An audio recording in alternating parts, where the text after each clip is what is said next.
Depuis la fin de la Seconde Guerre mondiale, l'agriculture a profondément changé. Les parcelles sont plus grandes qu'avant et en monoculture, avec l'application de nombreux produits phytosanitaires. Le paysage est devenu très homogène, avec la disparition de nombreuses haies. Même si le rendement a été multiplié par 3 pour le blé, cela n'est pas sans conséquence, puisque les oiseaux des champs ont diminué de plus de 30% sur cette période. Depuis la fin des années 90, la Fédération départementale des chasseurs de la Marne a aidé à implanter des haies ou des bandes tampons pour reboiser le territoire. Certaines espèces ont énormément souffert de la perte de ces habitats. 80% des perdrix grises ont disparu en 25 ans et le bruant-proyer et la fauvette grisette sont classés comme quasi menacés. Entre mars et juin 2021, j'ai visité 5 fois les 52 aménagements pour inventorier l'avifaune qui utilisaient ces habitats. Les infrastructures boisées étaient situées dans le pays Vitria et ses alentours. Au total, 62 espèces ont été inventoriées.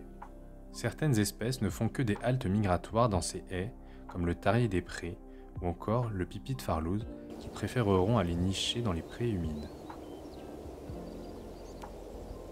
Au printemps, certaines espèces nichent dans ces aménagements ou s'y nourrissent, comme le bruant-proyer, la bergeronnette printanière ou encore la fauvette à tête noire. Finalement, les haies avec l'indice de diversité le plus élevé sont les plus hautes et larges car elles laissent plus d'opportunités pour y nicher, alors que les bandes tampons bouchons servent essentiellement comme zone d'alimentation pour les oiseaux qui se nourrissent au sol.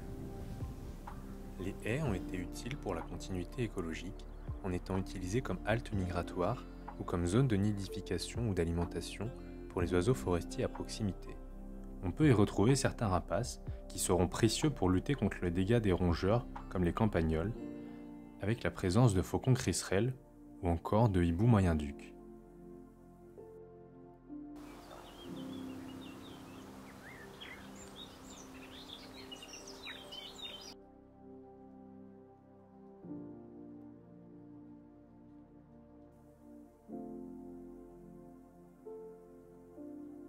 Les mammifères utilisent également ces aménagements pour s'y reposer, pour se cacher ou s'y nourrir.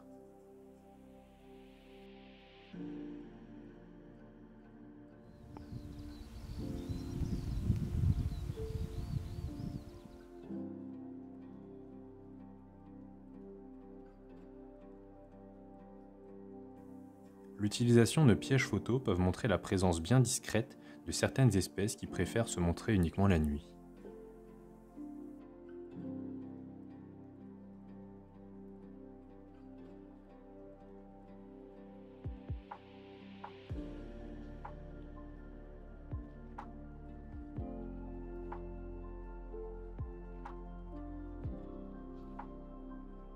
Les haies implantées dans la région sont indispensables pour les déplacements et refuges des mammifères et pourront réduire les dégâts des campagnols avec l'action des renards ou des rapaces qui régulent les rongeurs.